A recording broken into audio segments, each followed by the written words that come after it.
Hello everyone, જે લોકો white હેરને colour કરવા માટે હેર કલરનો યુઝ કરે છે તે લોકો માટે હું આજે એવા 5 હેર કલર સજેસ્ટ કરું છું જે એમોનિયા ફ્રી તો છે જ પણ સાથે સાથે પીપીડી ફ્રી પણ છે. તો first one is vegetal hair colour, જે 2 કલરમાં આવે છે, ડાર્ક બ્રાઉન અને soft black.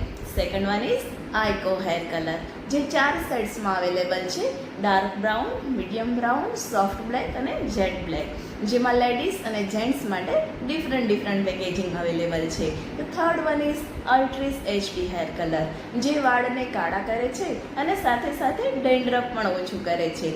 Fourth one is cutie colour hair dye, જે 2 કલરમાં આવે છે, ડાર્ક બ્રાઉન અને બ્લેક. તેમાં ડાયમેથિકોન ઓલિવ ઓઇલ છે, જેના લીધે તે વાળને હાઇડ્રેશન પણ પૂરું પાડે છે. Fifth one is Kera stem hair colour, જેમાં આર્ગન ઓઇલ, શિયા બટર છે અને એલોવેરા પણ છે, જે હેર ડેમેજને પ્રિવેન્ટ કરે છે. તો તમે કયો હેર કલર યુઝ કરો છો તે મને કોમેન્ટમાં જરૂર જણાવો.